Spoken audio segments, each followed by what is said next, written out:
കഴിഞ്ഞ ദിവസം നമ്മുടെ ചാനലുകളൊക്കെ 37 മണിക്കൂർ വളരെ ജിജ്ഞാസയോടുകൂടെ, ഭയത്തോടുകൂടെ, ഭീതിയോടുകൂടെ ഒരു കുട്ടിയുടെ, ഒരു അതിഥി തൊഴിലാളിയുടെ കുഞ്ഞിന്റെ വാർത്ത, വീട് വിട്ടിറങ്ങിയ വാർത്ത ബ്രോഡ്കാസ്റ്റ് ചെയ്യുണ്ടായി. എത്ര തവണ ആ വാർത്ത കണ്ട ആളുകൾ പിന്നെയും പിന്നെയും കയറി നോക്കിയിട്ടുണ്ട്, ആ കുട്ടിയെ കിട്ടിയോ കിട്ടിയോന്ന്. എത്രയോ തവണ കയറി നോക്കിയിട്ടുണ്ട് അല്ലെ? വാർത്ത അറിഞ്ഞതിന് ശേഷം പലവരും കയറി നോക്കി നോക്കി ഇങ്ങനെ യാത്രയിലൊക്കെ യാത്ര ചെയ്യുന്ന ആളുകളൊക്കെ തന്റെ ചുറ്റും അങ്ങനെ ഒരു കുട്ടിയുണ്ടോ എന്ന് അന്വേഷിക്കും വിധമുള്ള ഒരു മീഡിയ ബ്രോഡ്കാസ്റ്റിംഗ് നമ്മുടെ മീഡിയകളൊക്കെ ചെറിയ ഇടവേളകളെങ്കിലും ചെയ്യുന്ന നല്ല കാര്യങ്ങളിൽപ്പെട്ടതാണ് അതൊക്കെ. സത്യത്തിൽ ഈ കാഴ്ചകളുടെ പരിസരത്തുകൂടെ നമ്മൾ പോയപ്പോ നമ്മൾ എപ്പോഴെങ്കിലും നമ്മുടെ കുട്ടികളെ കുറിച്ച് ആലോചിച്ചിട്ടുണ്ടോ? ആ കുട്ടി വീട് വിട്ടിറങ്ങുന്ന ആ നിമിഷം വരെയും പിന്നെയും യഥാർത്ഥത്തിൽ ആ കുട്ടിയുടെ മാതാപിതാക്കൾ അങ്ങനെ ഒരു കാര്യം സംഭവിക്കുമെന്ന് ഒരിക്കലും വിചാരിച്ചിട്ടില്ല. അത് നമുക്കറിയേണ്ട ഒരു യാഥാർത്ഥ്യമാണ്.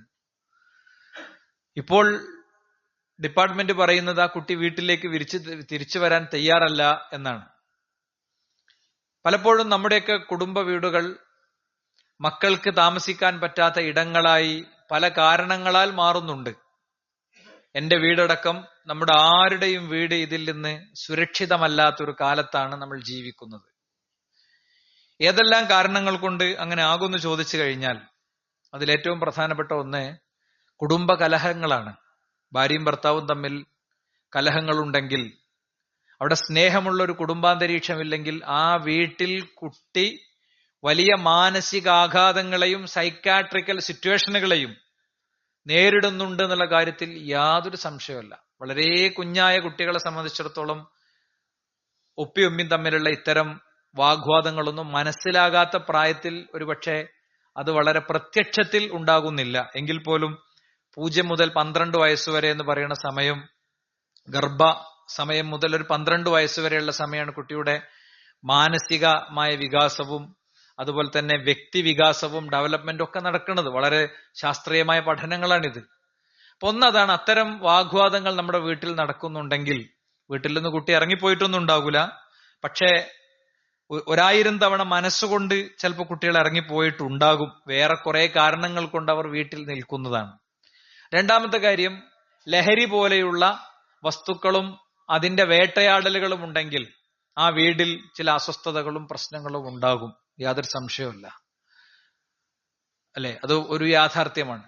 മൂന്നാമത്തെ ഒരു കാര്യം, മാതാപിതാക്കളുടെ അടുത്ത് അവിഹിതങ്ങളുണ്ട്, അശുദ്ധികളുണ്ട് എന്ന് കുട്ടിക്ക് ബോധ്യപ്പെടുന്നിടത്ത് കുട്ടി അതൊരു പക്ഷെ പറയുന്നുണ്ടാവൂല.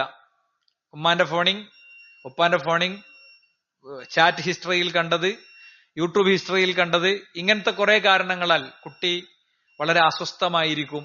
ഇത്തരം കാര്യങ്ങളുള്ള വീട്ടിൽ കുട്ടിക്ക് സ്വസ്ഥത ഉണ്ടാവുകയില്ല. ആ കുട്ടി വഴിതെറ്റിപ്പോകാനുള്ള സാധ്യതകൾ കൂടുതലാണ്. നാലാമത്തെ ഒരു കാര്യം നമുക്ക് ഉറപ്പിച്ചു പറയാൻ കഴിയും, പാരന്റ്സിന്റെ സ്വഭാവ പെരുമാറ്റങ്ങൾ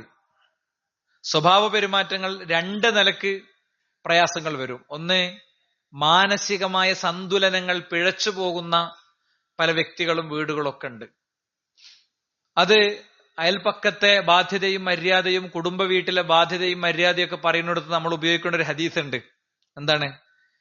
നീ വയറു നിറയെ ഭക്ഷണം കഴിച്ചിട്ട് നിന്റെ വീടിന്റെ അരികത്തൊരു അയൽവാസി പട്ടിണി കിടക്കുന്നുണ്ട് എന്ന ബോധ്യത്തോടെ അന്തിയുറങ്ങുന്ന നിന്റെ വിശ്വാസത്തിൽ കുഴപ്പമുണ്ടെന്ന മഹത്തായ പാഠം പഠിച്ച പ്രവാചകന്റെ പാഠത്തെ ഒരിക്കലും നമ്മൾ ഭക്ഷണപാത്രത്തിലേക്കും അവരുടെ വയറിലേക്കും മാത്രം ചുരുക്കരുത്.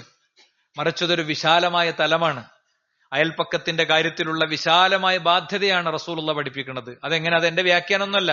മസാല ജിബ്രീൽ യൂസീനി ബിൽ ജാരി ഹത്താ ലനൻതു അന്നഹു സയുവരിസു. എന്താ അള്ളാഹുവിന്റെ റസൂൽ സ്വല്ലല്ലാഹു അലൈഹി വസല്ലം തങ്ങൾ പറയാണ്, ജിബ്രീൽ എന്റെ അടുത്ത് വന്നിട്ട് അയൽവാസിയോട് ചെയ്യേണ്ട ബാധ്യതയെക്കുറിച്ച് നിരന്തരം പറഞ്ഞുകൊണ്ടിരുന്നു. ഞാൻ അങ്ങനെ വിചാരിച്ചു, അടുത്ത തവണ വരുമ്പോ നീ മരിച്ചാൽ നിന്റെ ഉപ്പാക്ക് ഇത്ര, അമ്മാക്ക് ഇത്ര, അങ്ങനെയൊക്കെ ഉണ്ടല്ലോ, ഉപ്പാക്ക് 6-1, ഉമ്മാക്ക് 6-1, നിന്റെ ആൺകുട്ടിക്ക് നേർപകുതി, ഇങ്ങനെ പലതുണ്ടല്ലോ. അതേപോലെ അയൽക്കാരനുള്ള ഒരു ഓഹരി വന്ന് പറഞ്ഞു തരുമോ എന്ന് വിചാരിക്കാൻ മാത്രം എന്നെ ജിബ്രീൽ അലൈഹിസ്സലാം ഉപദേശിച്ചു കൊണ്ടിരുന്നു എന്നാണ്. അപ്പൊ അതൊരിക്കലും ഒരു ഉരുള ചോറിലേക്ക് നമ്മൾ ചുരുക്കരുത്. മനസ്സിലായില്ലേ? അപ്പൊ അയൽപ്പക്കത്തൊക്കെ വളരെ റഫായിട്ട് കുട്ടികളെ കൈകാര്യം ചെയ്യണ പാരന്റ്സ് ഒക്കെ ഉണ്ടെങ്കിൽ അവർക്ക് എന്തോ ഒരു കാരണം അതിനുണ്ട്. ചിലത് പിന്നെ മാനസിക കാരണങ്ങളായിരിക്കും. മനോനില തെറ്റിയത് നമ്മളെപ്പോഴാ അത് പരിഗണിക്കുക? തലമുടിയൊന്നും ചെയ്യാതെ ആകെ ഇങ്ങനെ പാറിച്ച് അലക്കാതെ കുളിക്കാതെ 2 കുപ്പായോ 3 ഷർട്ടൊക്കെ ഇട്ട് ഇങ്ങനെ അങ്ങാടി കൂടെ നടക്കണ മാത്രമേ നമുക്ക് മാനസിക രോഗമുള്ളൂ. കൊച്ചു കൊച്ചു ശ്രദ്ധകൾ ഉണ്ടെങ്കിൽ കുറെ കുടുംബ വീടുകളിൽ സ്വസ്ഥത എത്തിക്കാൻ പറ്റും. സുഹൃത്തുക്കളെ, സ്വസ്ഥത എത്തിക്കാൻ പറ്റും. അതുകൊണ്ട് ഞാൻ ഇങ്ങനെ കാരണങ്ങൾ എണ്ണി പറയണില്ല. ഞാൻ പറയാത്ത അതുമായ 100 കണക്കിന് കാരണങ്ങൾ. പിന്നെ കുട്ടികളുടെ സാമൂഹ്യ മാധ്യമങ്ങളിലെ ചില ഇടപെടലുകൾ, അവരുടെ സ്വകാര്യ സ്പേസിലെ ഇടപെടലുകൾ, അവരെ മെന്റർ ചെയ്യുന്ന തെറ്റായ മെന്ററിങ് ഉള്ള തെറ്റായ കോഡിങ്ങുകൾ ഉണ്ട്. ചില ഗെയിമുകൾ, ആ ഗെയിമുകൾക്ക് പിന്നിലെ ഫിസിക്കൽ സാന്നിധ്യം, മനുഷ്യന്റെ വ്യക്തിയുടെ സാന്നിധ്യം, അല്ലെങ്കിൽ കോഡിങ്ങുകളുടെ സാന്നിധ്യം, ഇതൊന്നും ഇന്ന് നമ്മുടെ വീട്ടിലേക്കോ നമ്മുടെ കുടുംബത്തിലേക്കോ എത്തൂല എന്ന് പറയാൻ കഴിയാത്ത വിധം നമ്മൾ വലിയ കുരുക്കുകളിലൂടെയാണ് പോണത്. വലിയ കുരുക്കുകളിലൂടെയാണ് പോണത്.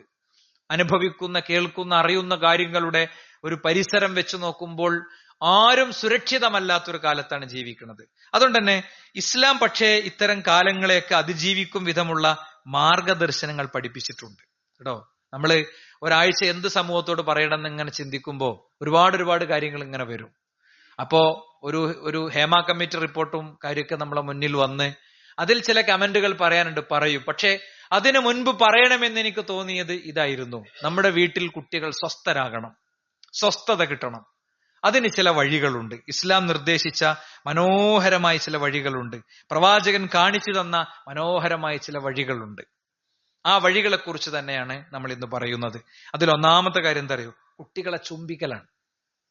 കുട്ടികൾക്ക് തുരുതുരാ ഉമ്മ കൊടുക്കലാണ്. നോക്കൂ, നിങ്ങൾ അബൂ ഹുറൈറ റളിയല്ലാഹു അൻഹു ഉദ്ധരിക്കുന്ന ഹദീസിൽ കാണാം, അന്ന നബി സല്ലല്ലാഹു അലൈഹി വസല്ലം ഖബ്ബല അൽ ഹസൈന വഇൻദഹു അൽ അഖ്റ ഇബ്നു ഹാബിസ് അത്തമീമി.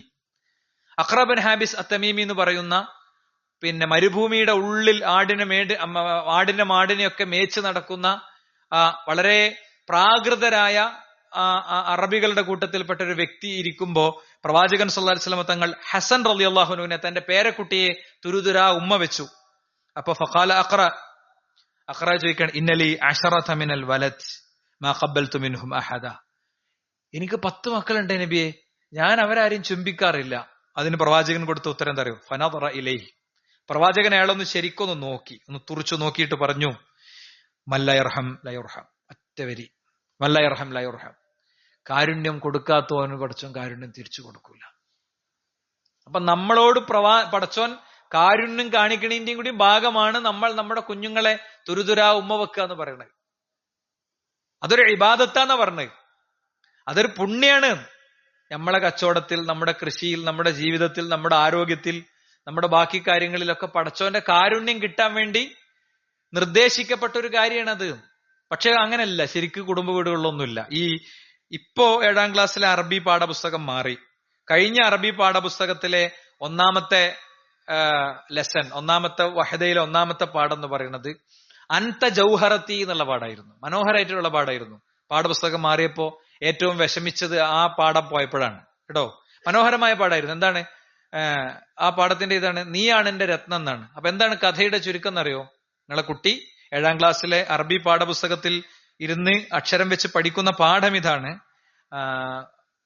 അവൻ വീണു, നിലത്ത് വീണവന്റെ കാലൊടിഞ്ഞപ്പോ അവനെ ഹോസ്പിറ്റലിൽ കൊണ്ടുപോവുകയാണ്. അപ്പൊ ആ ഹോസ്പിറ്റലിൽ കൊണ്ടുപോകണ ഉപ്പാന്റെ, ക്യാഷ് ഇല്ലാതെ പ്രയാസപ്പെടുന്ന ഉപ്പാന്റെ നൊമ്പരങ്ങളും, ഉമ്മ മഹറുമാല ഊരിക്കൊടുത്ത് ആ മഹറുമാലയും കൊണ്ട് കടയിലേക്ക് ഓടുന്നതൊക്കെ ആ പാഠത്തിൽ ഒരു അധ്യാപകൻ ശരിക്ക് കാണുന്നുണ്ട്. ആ കുഞ്ഞിന്റെ മുമ്പ് ശരിക്ക് പറയാൻ പറ്റും. ഏത് കുട്ടിയാണെങ്കിലും ആ കുട്ടി ആ ക്ലാസ്സിലിരുന്നൊന്ന് കരഞ്ഞിട്ടുണ്ടാവും അറബി അധ്യാപകന്റെ മുന്നിൽ. അത്ര മനോഹരമായ നല്ലൊരു കഥയാണ്. അപ്പൊ അവസാനം ഉമ്മാന്റെ മഹറുമാല വിറ്റിട്ട് എന്ത് ചെയ്യാണ്? മഹറുമാല വിറ്റിട്ട് ആ കുട്ടിനെ ചികിത്സിക്കുകയാണ്. അപ്പൊ അവന് ആശ്വാസമൊക്കെ ഒന്നായി, കാലൊക്കെ ഒന്ന് അനക്കാൻ തുടങ്ങി. അവൻ വീട്ടിലെത്തിയ നേരത്ത് ഉമ്മാന്റെ കഴുത്തിൽ ഈ മാല കാണാത്തപ്പോ ചോദിച്ചു, ഉമ്മച്ചേ ആ മാല എവിടെ ഉമ്മച്ചിന്റെ? അപ്പൊ ഉമ്മച്ചി കഥ പറഞ്ഞു കൊടുത്തു, ഞാന് മാല നിന്റെ കാല് സർജറിക്ക് ഉപ്പാനെടുത്ത് ക്യാഷ് ഇല്ലാത്തതുകൊണ്ട് വിറ്റതായിരുന്നു. അപ്പൊ അവന്റെ കണ്ണ് നിറയുമ്പോ ഉമ്മ പറയുന്നുണ്ട്, അൻത ജൗഹറത്തി, നീയാണ് എന്റെ രത്നം, ആ മാലയല്ല. അപ്പൊ ഞാൻ ഈ ക്ലാസ് എടുക്കുമ്പോൾ ഓരോ അധ്യാപകർക്കും ഓരോ രീതി ഉണ്ടാവുമല്ലോ. എന്റെ ക്ലാസ് റൂമിൽ ഒരു എല്ലാ വർഷവും ഒരു ചാർട്ട് ഉണ്ടാകും. ഉമ്മാക്കൊരു ഉമ്മ എന്നാണ് ആ ചാർട്ടിന്റെ മുകളിൽ ഉണ്ടാകുക. ആ മുസ്ലിം കുട്ടികൾ കൂടി മിക്സ് ചെയ്ത ക്ലാസ് ആണെങ്കിൽ അങ്ങനെ ഉണ്ടാവും. ഫുൾ അറബി കുട്ടികളും അല്ലാത്തതുകൊണ്ടാ. അമ്മക്കൊരു ഉമ്മ എന്നാണ് ഞാൻ കൊടുക്കുക. എന്താ ചെയ്യേണ്ടത്? കുട്ടികൾ വന്നാല് ഉമ്മാക്ക് ഉമ്മ കൊടുത്തു വന്ന കുട്ടികളൊക്കെ ടിക്ക് ചെയ്യണം.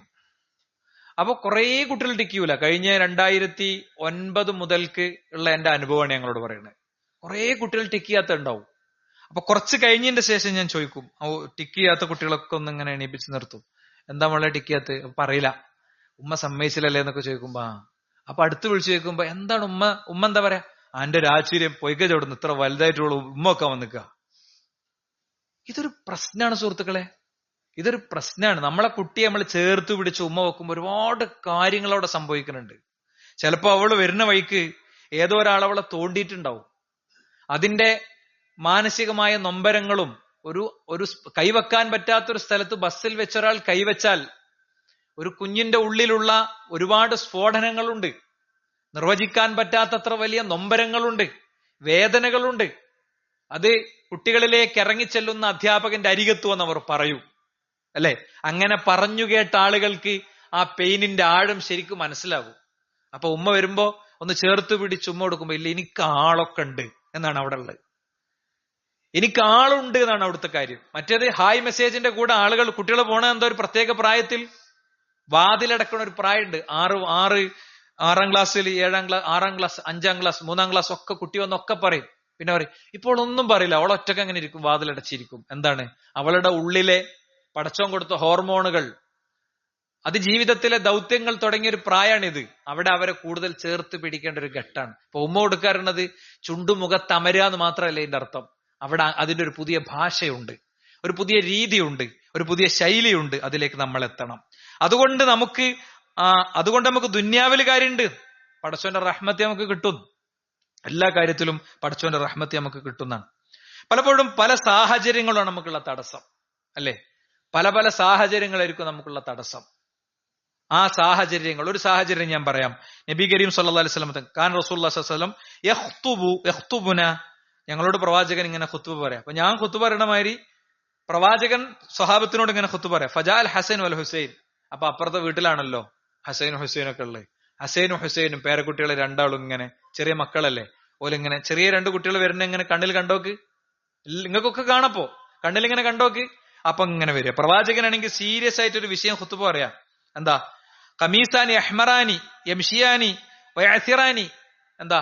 അവര് രണ്ടാളും ഇങ്ങനെ 2 ചുമന്ന, എന്തൊരു വ്യക്താണത്, എന്ത് ചുമന്ന ഉടുപ്പിട്ടിട്ട് വസ്ത്രം ഇട്ടിട്ട് ഇങ്ങനെ അവര് എഴഞ്ഞാണ് വരുന്നത്. അസറാനി പറഞ്ഞ അതാ, അവരിങ്ങനെ എഴഞ്ഞ് വരികയാണ്. പ്രായമായ മുതിർന്ന കുട്ടികളൊന്നല്ല, എഴഞ്ഞ് അവരിങ്ങനെ വരികയാണ്. അപ്പോഴോ എന്താ പ്രവാചകൻ ചെയ്തെന്നറിയോ? ഫനസല റസൂലുള്ളാഹി സ്വല്ലല്ലാഹു അലൈഹി വസല്ലം മിനൽ മിമ്പർ, പ്രവാചകൻ മിമ്പറിൽ നിന്ന് അങ്ങോട്ട് ഇറങ്ങി.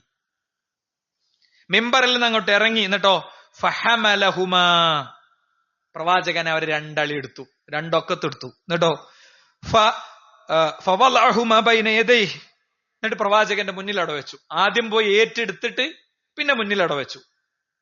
മൈൻഡ് ചെയ്യാതിരുന്നില്ല, അല്ലെങ്കിൽ ആംഗ്യം കൊണ്ടല്ല, അവരെ പ്രവാചകൻ പൂർണ്ണമായി മൈൻഡ് ചെയ്തു. എന്നിട്ട് ആയത്തോതി, ഇന്നമാ അംവാലുക്കും വഔലാദുക്കും ഫിത്ന, മക്കളും ഇതൊക്കെ നമുക്ക് പരീക്ഷണാണ്. ദോശ എന്നല്ല, അഫ്വൻ, പരീക്ഷണാണ്. നമുക്ക് തോൽക്കാൻ പാടില്ല. റസൂൽ പറയാ, നമ്മൾ തോൽക്കാൻ പാടില്ല. നളർത്തു ഇലാ ഹാദൈനി സ്വബിയൈൻ, ഞാൻ എന്റെ ഈ 2 മക്കളിലേക്ക് നോക്കി.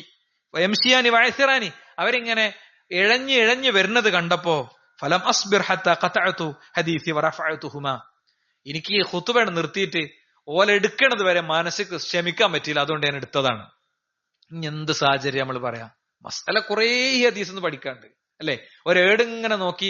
ഇബ്നു നബാത്തുൽ മിസ്രി എന്ന് പറയുന്ന മിസ്റിലെ പണ്ഡിതൻ 150-200 കൊല്ലങ്ങൾക്ക് മുമ്പ് അങ്ങ് മിസ്റിൽ നിന്ന് 200 ഉണ്ടാവില്ല കേട്ടോ, ഞാൻ പറഞ്ഞപ്പോ മാറിപ്പോയതാ. അവിടെയുള്ള ആ ഏടിങ്ങനെ വായിക്കണ പരിപാടിക്ക് പോയാൽ, ഖുത്ബക്ക് പോയാൽ, അത് പ്രവാചകൻ പഠിപ്പിച്ച ഖുത്ബ അല്ലാന്ന് തിന്ന് കിട്ടും. പ്രവാചകൻ പഠിപ്പിച്ച ഖുത്ബ സാന്ദർഭികമാണ്, അതിൽ ഇടപെടലുകളുണ്ട്. ചിലപ്പോ പ്രവാചകന്റെ മുഖം തുടുക്കും, ചിലപ്പോ കുറച്ച് കനത്ത് സംസാരിക്കും, ചിലപ്പോ സ്വരം മാറും, അല്ലെ? ഇപ്പൊ നമ്മളെ സൊഫിന്റെ വൃത്തിയോഗ്യങ്ങള് ഇവിടെ ഖുത്ബ പറയണ ഏതൊരു ഖത്തീബ് ഒന്ന് ജസ്റ്റ് ഒന്ന് സ്വരം മാറിയാണ്, വളരെ ഉഷാറാണ്. ഇപ്പൊ എന്ത് വൃത്തിയാണ്, എല്ലാരും വരണ, എല്ലാരും കയറിയിരിക്കണ്. അത് ഇസ്ലാം പഠിപ്പിച്ച മനഃശാസ്ത്രം. അതാ ഞാൻ പറഞ്ഞത്, എന്റെ വകയല്ല എന്ന് ഞാൻ നിങ്ങളോട് പറഞ്ഞ അതുകൊണ്ടാണ്, അല്ലെ? വളരെ കൃത്യമായിട്ട് പ്രവാചകൻ സല്ലല്ലാഹു അലൈഹി വസല്ലം തങ്ങളുടെ. അപ്പോ ഇതിലൊക്കെ ഞമ്മക്ക് പലപ്പോഴും ആണുങ്ങൾക്ക് പലപ്പോഴും പാച്ചിലിന്റെ ഇടയിൽ സമയം കിട്ടൂല. അപ്പൊ ഇവിടെ വെച്ചാണ് തീരുമാനം എടുക്കുക, നമ്മളെ വീട്ടിൽ നിന്ന് ഇറങ്ങുമ്പോ ഉമ്മ കൊടുത്തിട്ടേ ഇറങ്ങുള്ളൂ. വീട്ടിൽ നിന്ന് ഇറങ്ങുമ്പോ ഭാര്യക്കും അല്ലെ, അതും പ്രവാചകന്റെ ചര്യപ്പെട്ടതാണ്. ഭാര്യക്കും അത് നിർവഹിക്കേണ്ട ഒരു രീതി രൂപമൊക്കെ ഉണ്ടാവും. ആ രീതി രൂപം നമ്മൾ പാലിച്ചാൽ മതി, ഒരു പ്രശ്നമല്ല.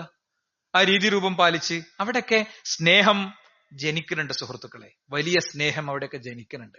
മക്കൾക്ക് ഉമ്മ കൊടുത്ത് ഇറങ്ങി പോകുമ്പോ വേണ്ടാത്ത കേട്ടാൻ പിന്നെ തോന്നൂല. എന്നും എനിക്ക് ഉമ്മ തന്നെ എന്നെ പറഞ്ഞേക്കണം, എന്റെ അപ്പാനും മാനിയും ഭയങ്കര എന്തൊക്കെ നിങ്ങൾ പറഞ്ഞാലും മക്കൾക്ക് വാപ്പ ഉമ്മ എന്ന് പറയുന്നത് വല്ലാത്തൊരു വികാരമാണ്. ആ വിഷയത്തിലൂടെ നമ്മളെ ഒന്ന് കടന്നുപോയാൽ കുട്ടികളുടെ കണ്ണ് നിറയുന്നുണ്ട്. 2009 മുതൽക്കുള്ള എന്റെ അധ്യാപന ജീവിതത്തിലെ അനുഭവമാണ് ഞങ്ങളോട് പറയുന്നത്. ജാതി മത വ്യത്യാസമില്ലാത്ത മനുഷ്യന്റെ ഉള്ളിൽ നിക്ഷേപിക്കപ്പെട്ട വല്ലാത്തൊരു വികാരമാണത്. അത് നമ്മളെ സംബന്ധിച്ചിടത്തോളം ആ ഓർമ്മ വേണം. ഇനി നോക്കൂ നിങ്ങൾ, നമ്മളെ കുട്ടികളെ മാത്രമാണോ ഉമ്മ വെക്കേണ്ടത്? നമ്മളെ കുട്ടികളെ മാത്രമാണോ ഉമ്മ വെക്കേണ്ടത്? പലപ്പോഴും ശ്രദ്ധിക്കാതെ പോകുന്ന ഒരു മേഖലയാണത്. നമ്മളെ വീട്ടില് നമ്മളെ കുട്ടിനെ നമ്മൾ ഉമ്മ കൊടുക്കുന്നുണ്ടാവും, ബാക്കിയൊക്കെ ഉണ്ടാവും, പല പല കാര്യങ്ങളൊക്കെ ഉണ്ടാവും. അനിയന്റെ കുട്ടി ഉണ്ടാവും, അയലോകത്ത് കുട്ടി ഉണ്ടാവും, അവർ പലരും ഉണ്ടാവും. അയലോകത്ത് കുട്ടിക്ക് എന്താ നമുക്ക് ഉമ്മ എടുത്തൂടെ? ചെറിയ കുട്ടികൾ സിഗാർ, പ്രവാചകൻ അത് പ്രത്യേകം പ്രയോഗിച്ചിട്ടുണ്ട്. നോക്കൂ നിങ്ങൾ, ഈ പ്രവാചകന്റെ ഹദീസിൽ തന്നെ കാണാം. എന്താ, ഉസാമത്ത് ബിൻ സെയ്ദ് റളിയല്ലാഹു അൻഹുവിനെ കുറിച്ചുള്ള റിപ്പോർട്ടിൽ ഇന്ന കാന റസൂലുള്ളാഹി സ്വല്ലല്ലാഹു അലൈഹി വസല്ലം ലയഖുദനി വയഖഉദനി അലാ ഫഖദിഹി വയുഖഅദുൽ ഹസന അലൽ ഉഖറ. എന്താണ്, ഉസാമത്ത് ബിൻ സെയ്ദ് പ്രവാചകന്റെ വളർത്തുപുത്രനായിരുന്നു. വലിയ കഥയാണ്, ചരിത്രമാണ്. ഉസാമത്ത് ബിൻ സെയ്ദിന്റെ ചരിത്രം വലിയ ചരിത്രമാണ്. എന്താ, അദ്ദേഹം വളരെ ചെറിയ പ്രായത്തിൽ തന്നെ പ്രവാചകൻ സല്ലല്ലാഹു അലൈഹി വസല്ലം തങ്ങൾ അദ്ദേഹത്തെ പല ഉത്തരവാദിത്വങ്ങളൊക്കെ ഏൽപ്പിച്ചിട്ടുണ്ട്. അപ്പൊ ഉസാമത്ത് ബിൻ സെയ്ദ് പറയാം, പ്രവാചകന്റെ ഒരു തുടയല്ലിൽ എന്നെ ഇരുത്തും, മറ്റേ തുടയല്ലിൽ ഹസനെ ഇരുത്തും, അല്ലെങ്കിൽ ഹുസൈനെ ഇരുത്തും. എന്നിട്ടോ സുമ്മ യദുമ്മാനി സുമ്മ യഖൂൽ അല്ലാഹുമ്മ റഹ്മഹുമാ, അള്ളാഹുവേ ഇവർക്ക് നീ കാരുണ്യം കൊടുക്കണേന്ന് ഞങ്ങളുടെ ഇടയിൽ ചേർത്ത് പിടിച്ച് പ്രവാചകൻ പറയുമായിരുന്നു എന്നാണ്. ഇത് ഇവിടെ നിന്നും തീരുന്നില്ല. അനസ് റളിയല്ലാഹു പറയാണ്, അനസ് റളിയല്ലാഹു പറയാം, എനിക്കൊരു കുഞ്ഞ് ജനിച്ചു. ഫസമ്മൈതുഹു ബിസ്മി അബി ഇബ്രാഹിം, ഞാൻ ഇബ്രാഹിം എന്ന് അവന് പേര് കൊടുത്തു. അങ്ങനെ പ്രവാചകൻ സല്ലല്ലാഹു അലൈഹി വസല്ലം തങ്ങൾ ആ കുഞ്ഞിനെ കാണാൻ വന്നപ്പോ ആ കുഞ്ഞിനെ പ്രവാചകൻ ചേർത്ത് പിടിച്ച് ഉമ്മ കൊടുത്തു. റസൂലുള്ളാഹി സ്വല്ലല്ലാഹു അലൈഹി വസല്ലം തങ്ങൾ ആ കുഞ്ഞിനെ ചേർത്ത് പിടിച്ച് ഉമ്മ കൊടുത്തു. ഇബ്നു അബ്ബാസ് റളിയല്ലാഹു പറയാണ്, ലമ്മനി റസൂലുള്ളാഹി സ്വല്ലല്ലാഹു അലൈഹി വസല്ലം, അള്ളാഹുവിന്റെ പ്രവാചകൻ എന്നെ ചേർത്ത് പിടിച്ചു എന്നിട്ട് പറഞ്ഞു, അല്ലാഹുമ്മ അല്ലിഹ്മുൽ കിതാബ്, അള്ളാഹുവേ അദ്ദേഹത്തിന് നീ കിതാബ് പഠിപ്പിക്കണമെന്ന് പ്രാർത്ഥിച്ചു. അപ്പോ ഒന്നാമത്തെ ബാധ്യത അവർക്ക് ഉമ്മ കൊടുക്കലും അവർ ചേർത്ത് പിടിക്കലാണ്. രണ്ടാമത്തെ ബാധ്യത അവർക്ക് വേണ്ടി പ്രാർത്ഥിക്കലാണ്. അല്ലെ, നോക്കൂ നിങ്ങൾ, എന്ത് രസമുള്ള ഒരു പ്രാർത്ഥന ഖുർആനിലുണ്ട്. റബ്ബനാ ഹബ്ലനാ മിൻ അസ്വാജിനാ വദുർരിയാതിനാ ഖുർറത അയുൻ വജഅൽനാ ലിൽ മുത്തഖീന ഇമാമാ. എന്തൊരു രസമുണ്ട് അതിന്. നമുക്കുള്ളൊരു പ്രശ്നം എന്താ അറിയോ, ഇസ്ലാം ചില നിശ്ചിത സമയങ്ങളിൽ പഠിപ്പിക്കാൻ പ്രാർത്ഥിച്ച കുറെ പ്രാർത്ഥന ഉണ്ട്, അതൊക്കെ വിടും. എന്നിട്ട് അവിടെ അഡീഷണൽ ഫിറ്റിംഗ് പ്രാർത്ഥനകൾ കൊണ്ടുവരും. ഇപ്പൊ നിങ്ങൾ നോക്ക്, യാത്ര പോവുകയാണ് ഒരാള്, നമ്മളെ നാട്ടിൽ എന്താ ചെയ്യാ, ഒരു അൽഫാത്തിഹ ഓതിയിട്ട് ഒരു ഉസ്താദ് വന്ന് അങ്ങനെ പ്രാർത്ഥിക്കും. ഞാൻ പറയുന്നത് നിങ്ങൾക്ക് ഒരു വിമർശനമായിട്ട് തോന്നരുത് കേട്ടോ, ഞാനൊരു ഹൃദയം കൊണ്ടുള്ള ഒരു തിരുത്താണ് പറയണത്. ഫുള്ള് കേൾക്കുമ്പോൾ അത് മനസ്സിലാവും. ഒരാളെ ഇവിടുന്ന് ഉംറക്ക് പോവാണ്, അല്ലെങ്കിൽ അയാൾ യാത്ര പോവുകയാണ്, അപ്പോ ഒരു ഉസ്താദ് വന്നിട്ട് ഒരു അൽഫാത്തിഹ ഓതിയിട്ട് പ്രാർത്ഥിക്കുന്നതാണ്. ശരിക്ക് വല്ലൈസലിൽ ഇൻസാൻ ഇല്ലാമാ സഅ, മനുഷ്യൻ അവന്റെ പരിശ്രമം മാത്രമേ ഉണ്ടാകുള്ളൂ എന്ന് പറയണേ ആയത്തിനെ വിശദീകരിക്കുന്നിടത്ത് ഇബ്നു കസീർ പറഞ്ഞിട്ടുണ്ട്, ഒരിക്കലും ഒരാൾ മറ്റൊരാൾക്ക് വേണ്ടി ഹദിയ ചെയ്യുന്ന ഖുർആൻ പാരായണമോ ദിക്റൊന്നും അവരുടെ അടുത്തേക്ക് എത്തൂല. അപ്പൊ അവിടെ ശരിക്കും എന്താ ദുആ? അവിടെ ഒരു ദുആ ഉണ്ട്. അള്ളാഹുന്റെ റസൂൽ വരികയാണെങ്കിൽ അള്ളാഹുന്റെ റസൂൽ എന്താ ചെയ്യാ, അസ്തഉദിഉല്ലാഹ ദീനക് വ അമാനതക് വ ഖവാതിമ അമലിക്, നിങ്ങൾക്ക് അള്ളാഹു സുരക്ഷിതമായ യാത്ര തരട്ടെ, നിങ്ങളുടെ അമൽ അള്ളാഹു ഖൈറാക്കി തരട്ടെ, നിങ്ങൾ അള്ളാഹുവിന്റെ അമാനത്തിൽ ഞാൻ ഏൽപ്പിക്കണം എന്നാണ് എന്റെ അർത്ഥം. അപ്പൊ തിരിച്ച് ഈ യാത്ര പോണ ആള് പറയേണ്ട ഒരു വാചകമുണ്ട്, അസ്തൗദിഉല്ലാഹ അല്ലദീ ലാ തുളിഉ വദായഹ്, നിങ്ങൾ എനിക്ക് തന്ന യാത്രാമംഗളൊന്നും നഷ്ടാവില്ല, വെറുതെ ആവില്ല. ഇങ്ങനെ ഓരോ ഘട്ടത്തിലുണ്ട്. ഇപ്പോ വിവാഹത്തിന്റെ സമയത്ത് വധൂവരന്മാർക്ക് വേണ്ടിയുള്ള പ്രാർത്ഥന എന്താ, നമ്മൾ കുറെ എന്തൊക്കെ ആൾ പ്രാർത്ഥിക്കും, നമ്മൾ അങ്ങനെ അറിയാത്തതിന് സ്റ്റോപ്പ് ഇട്ടിനോടത്ത് കാമിയും പറയും. ശരിക്കും എന്താ, ബാറക്കല്ലാഹു ലക്കു ബാറക അലൈക്കു ജമഅ ബൈനകുമാ ഫീ ഖൈർ, അങ്ങനെയാണ് കറക്റ്റ് പ്രയോഗം. ബാറക്കല്ലാഹു ലക്കു ബാറക അലൈക്കു ജമഅ ബൈനകുമാ ഫീ ഖൈർ, നിങ്ങൾക്ക് അള്ളാഹു രണ്ടാൾക്കും അള്ളാഹു ബർക്കത്ത് തരട്ടെ, അല്ലേ? അത് പ്രവാചകൻ അത്രേ പ്രാർത്ഥിച്ചിട്ടുള്ളൂ, അത് പ്രാർത്ഥിച്ചാൽ മതി. നോക്കൂ നിങ്ങൾ, ഒരാള് പുതുമാരനായി സ്വന്തം ഇണയുടെ ബെഡ്റൂമിലേക്ക് കയറുമ്പോഴുള്ള ദുആ ഉണ്ട്, അല്ലെ? തലയിൽ കൈവച്ച് നടത്താനുള്ള ദുആ ഉണ്ട്, യാത്ര പോകുമ്പോഴുള്ള ദുആ ഉണ്ട്. കഴിഞ്ഞ 2 ഖുത്ബയിൽ നമ്മൾ അദ്കാറുകൾ എടുത്തത് അതിന്റെ തുടർച്ച നൽകുക സൂചന പറഞ്ഞോന്ന് മാത്രം. അപ്പോ ശരിക്ക് നമ്മളെ മക്കൾക്ക് വേണ്ടി നമ്മൾ നടത്തേണ്ട, മാതാപിതാക്കൾക്ക് വേണ്ടി നടത്തേണ്ട പ്രാർത്ഥനകളുണ്ട്. ഇത് റബ്ബന ഹബ്ലന മിൻ അസ്വാജിന എന്നുള്ള ദുആ വഹീന്റെ അക്ഷരത്തിൽ വന്നതാ. നമ്മൾ എത്ര തവണ നടത്തിയിട്ടുണ്ടാകും? അത് നടത്തിയ നമ്മളെ കുട്ടി ഒരു കെണിയിലും പെടൂല. നമ്മളെ കുട്ടി ഒരു കെണിയിലും യഥാർത്ഥത്തിൽ അകപ്പെടൂല. മറിച്ച് ശരിയായ രീതിയിൽ, സുരക്ഷിതമായ രീതിയിൽ നമുക്ക് നമ്മുടെ ജീവിതത്തെ ചിട്ടപ്പെടുത്തി മുന്നോട്ട് പോകാൻ പറ്റും. അതുകൊണ്ട് പ്രാർത്ഥിക്കുക എന്നുള്ളത് ഇതൊക്കെ അമ്പിയാക്കളൊക്കെ പ്രാർത്ഥിച്ചിട്ടുണ്ട്. റബ്ബനാ ഹബ് ലനാ മിൻ അസ്വാജിനാ വദുർരിയാതിനാ. ഈ ദുആ പോലെ തന്നെയാണ് റബ്ബി ഹബ് ലീ മിനസ് സ്വാലിഹീൻ. ഇബ്രാഹിം നബി അലൈഹി സ്വലാം സ്വാലിഹായ സന്താനത്തെ തരണേന്ന് പ്രാർത്ഥിച്ചിട്ടുണ്ട്. വജുനുബിനി വബനി അൻ അബ്ദുൽ അസ്നാം. പടച്ചോനെ, വിഗ്രഹാരാധനയിൽ നിന്ന് എന്റെ മക്കളെ നീ കാത്തുരക്ഷിക്കണം എന്ന് ഇബ്രാഹിം നബി അലൈഹി സ്വലാം പ്രാർത്ഥിച്ചിട്ടുണ്ട്. ഇന്നത്തെ കാലത്ത് വലിയ പ്രതിസന്ധിയിലൂടെയാണ് പോണത്. പല പല വിശ്വാസങ്ങളും നിലപാടുകളും തെറ്റായ ആശയങ്ങളും ക്യാമ്പസുകളിലൂടെയാണ് ഏറ്റവും കൂടുതൽ പ്രചരിപ്പിക്കുന്നത്. ക്യാമ്പസുകളിലൂടെയാണ് എല്ലാ തെറ്റായ വിശ്വാസങ്ങളും പ്രചരിപ്പിക്കുന്നത്. അപ്പൊ അതിൽ സ്വാധീനിക്കപ്പെട്ടാലോ?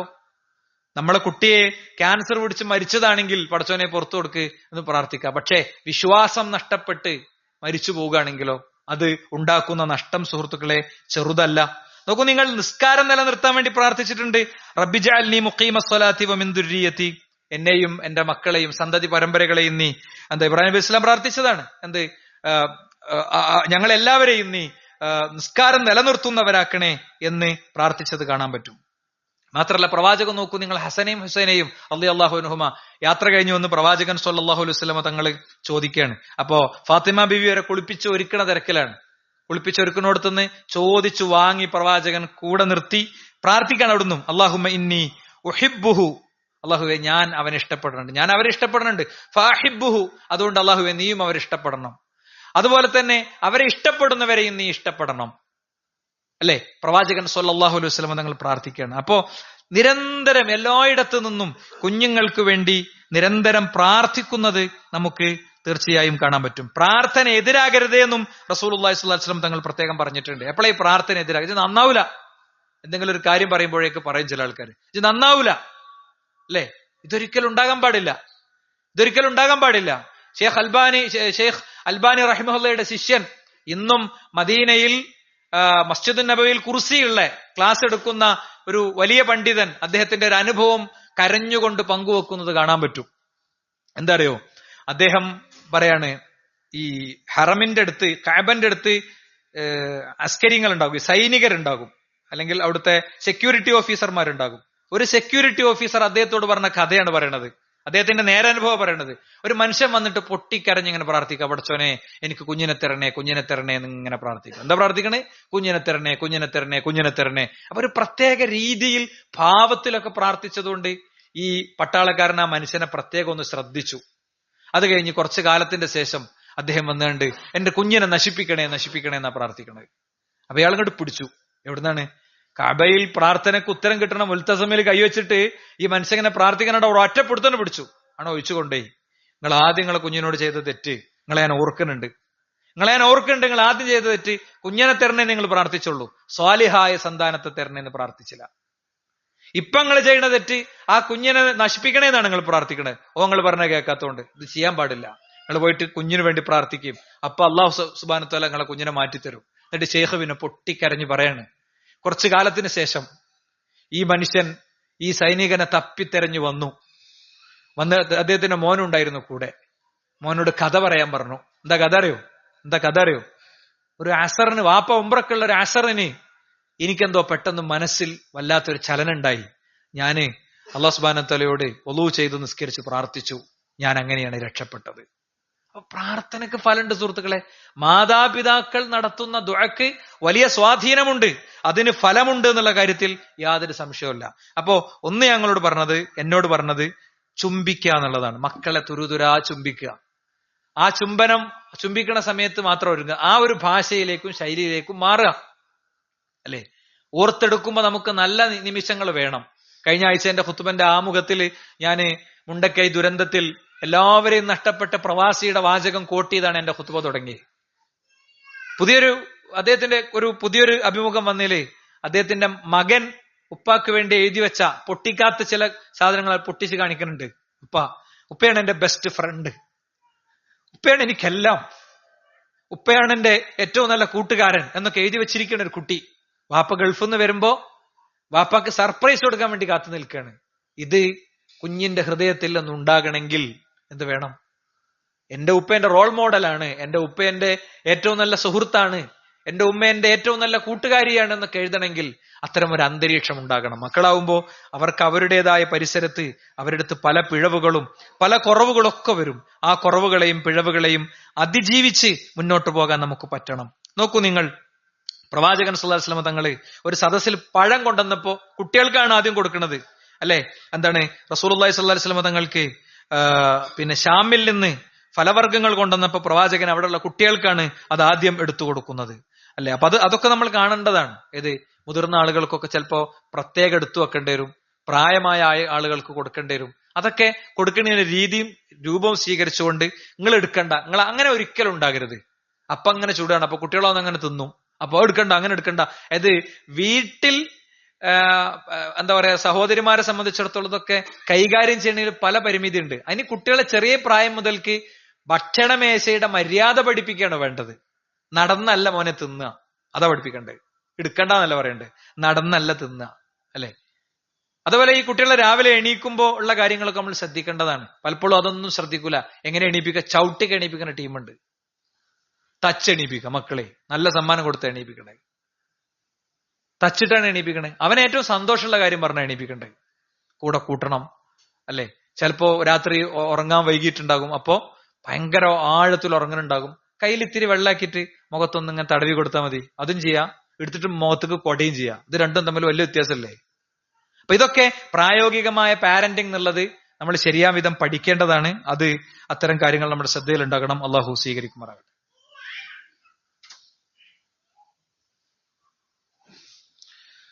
അൽഹംദുലില്ലാഹി വസ്സലാത്തു വസ്സലാമു അലാ റസൂലില്ലാഹി വഅലാ ആലിഹി വസ്ഹബിഹി അജ്മഈൻ. അമ്മാ ബഅദ്. സർട്ടാവും സംരക്ഷകനുമായ റബ്ബിനെ ജീവിതത്തിന്റെ എല്ലാ മേഖലയിലും സൂക്ഷിക്കണേ എന്നൊരിക്കൽ കൂടി ഉണർത്തുകയാണ്, ഉത്ബോധിപ്പിക്കുകയാണ്. മുസ്ലിമിനെ കുറിച്ച് ലം യകുൻ സബ്ബാബൻ വല ലആനൻ വല ഫാഹിഷൻ, മുസ്ലിം തെറി വിളിക്കുന്നവനല്ല, അതുപോലെ തന്നെ അവൻ ശാപവാക്കുകൾ ഉച്ചരിക്കുന്നവനുമല്ല എന്ന്, അതുപോലെ തന്നെ വൃത്തികേട് ചെയ്യുന്നവനല്ല എന്ന് റസൂലുള്ളാഹി സ്വല്ലല്ലാഹു അലൈഹി വസല്ലം പഠിപ്പിച്ചിട്ടുണ്ട്. നമുക്ക് അധികാരമുള്ള സ്ഥലത്ത് പലപ്പോഴും സ്വരം മാറുക എന്നുള്ളത് ചില ആളുകളുടെ സ്ഥിരം പിഴവാണ്. അങ്ങനെ ഉണ്ടോ എന്ന് ഓരോരുത്തരും പരിശോധിക്കുക, ഇൻഷാ അല്ലാഹ്. ഓരോരുത്തരും പരിശോധിക്കുക. അതുകൊണ്ട് നമ്മൾ ഇന്ന് പറയാൻ ശ്രമിച്ച കാര്യം ഇതാണ്. ഒരു കുട്ടി ട്രെയിൻ കയറി അങ്ങ് വിശാഖപട്ടണത്ത് വരെ എത്തി. അതാ വീടിന്റെ അന്തരീക്ഷത്തിൽ ഉണ്ടായ കുറച്ച് പ്രശ്നങ്ങളാണ്. ഏതെല്ലാം സാഹചര്യത്തിൽ അത് വരും എന്ന് ചില ഉദാഹരണങ്ങൾ നമ്മളിവിടെ പറഞ്ഞു. നമ്മുടെ വീടിന്റെ അന്തരീക്ഷത്തിൽ മക്കളുമായി കൂടുതൽ ചേർന്നിരിക്കാനും അവരുടെ കൂടെ സമയം കണ്ടെത്താനൊക്കെ നമുക്ക് സാധിക്കണം. ഇതിന്റെ തുടർച്ച കുറച്ചുകൂടി കാര്യങ്ങൾ അടുത്ത ഖുത്ബയിൽ പറയാം. അള്ളാഹു നമ്മിൽ നിന്ന് സ്വീകരിക്കുമാറാകട്ടെ. അവന്റെ യഥാർത്ഥ മോമിനുകളിൽ, മുഖ്ലിസുകളിൽ, മുത്തഖീങ്ങളിൽ അവൻ നമ്മെ ഉൾപ്പെടുത്തുമാറാകട്ടെ. സഹോദരങ്ങളെ, അടുത്ത ആഴ്ച ഒരു സഹോദരന് വേണ്ടിയുള്ള ഒരു കളക്ഷനാണ്. നമ്മുടെ ഈ മൂനാടി പ്രദേശത്തുള്ള ഒരു സുഹൃത്തിന് ലക്ഷങ്ങൾ ചെലവ് വരുന്ന ഒരു സർജറി ഉണ്ട്. അപ്പൊ നമ്മളെ പള്ളി അങ്ങനത്തതിലൊക്കെ വലിയ മുന്നേറ്റം, വലിയ നിലക്ക് സഹായിക്കാറുണ്ട്. ഞാൻ ഈ ആഴ്ച തന്നെ പറഞ്ഞു വെക്കുന്നത് നമുക്കതിലൊന്ന് ഒരുങ്ങി വരാനുള്ള സാഹചര്യം ഉണ്ടാകാൻ വേണ്ടിയിട്ടാണ്. എല്ലാവരും ആ കാര്യം കൂടി ശ്രദ്ധിക്കണം. ആ സഹോദരന്റെ എല്ലാ വിഷമങ്ങൾക്കും അള്ളാഹു ആശ്വാസം കൊടുക്കുമാറാകട്ടെ. വേദന അനുഭവിക്കുന്ന എല്ലാവർക്കും അള്ളാഹു അതിൽ നിന്ന് മോചനം കൊടുക്കുമാറാകട്ടെ. എന്റെ വളരെ അടുത്തൊരു സുഹൃത്തിന്റെ ഉമ്മ ഈ കഴിഞ്ഞ മിനിറ്റുകളിൽ, മണിക്കൂറുകളിൽ മരണപ്പെടേണ്ടായി. അള്ളാഹു ആ ഉമ്മാക്ക്, ചികിത്സക്കിടയിൽ മരണപ്പെട്ട ഉമ്മാക്ക് അവരുടെ എല്ലാ പാപങ്ങളും പുറത്തു കൊടുക്കുമാറാകട്ടെ. മക്കൾക്കും കുടുംബത്തിനും അള്ളാഹു ആ മുസീബത്തിനെ അഭിമുഖീകരിക്കാനുള്ള മനക്കരുത്ത് കൊടുക്കുമാറാകട്ടെ. ജീവിതത്തിന്റെ എല്ലാ മേഖലയും റബ്ബിനെ സൂക്ഷിക്കാനുള്ള തൗഫീഖ് അല്ലാഹു നൽകുമാറാകട്ടെ. ഖുസയിലെ പോരാട്ടങ്ങൾക്ക് അല്ലാഹു ശരിയായ ദിശ പകരുമാറാകട്ടെ. അല്ലാഹുമ്മ ഗ്ഫിർ ലിൽ മുഅ്മിനീന വൽ മുഅ്മിനാത്ത്, അല്ലാഹുമ്മ അഇസ്ൽ ഇസ്ലാം വൽ മുസ്ലിമീൻ വഅദിൽ ശിർക വൽ മുശ്രിക്കീൻ, റബ്ബനാ ആതിനാ ഫിദ്ദുനിയ ഹസന വഫിൽ ആഖിറതി ഹസന, റബ്ബനാ വഖിനാ അദാബന്നാർ. ആമീൻ ആമീൻ ബിറഹ്മതിക യാ അർഹമർ റഹീമീൻ. വൽഹംദുലില്ലാഹി റബ്ബിൽ ആലമീൻ. സ്വല്ലല്ലാഹു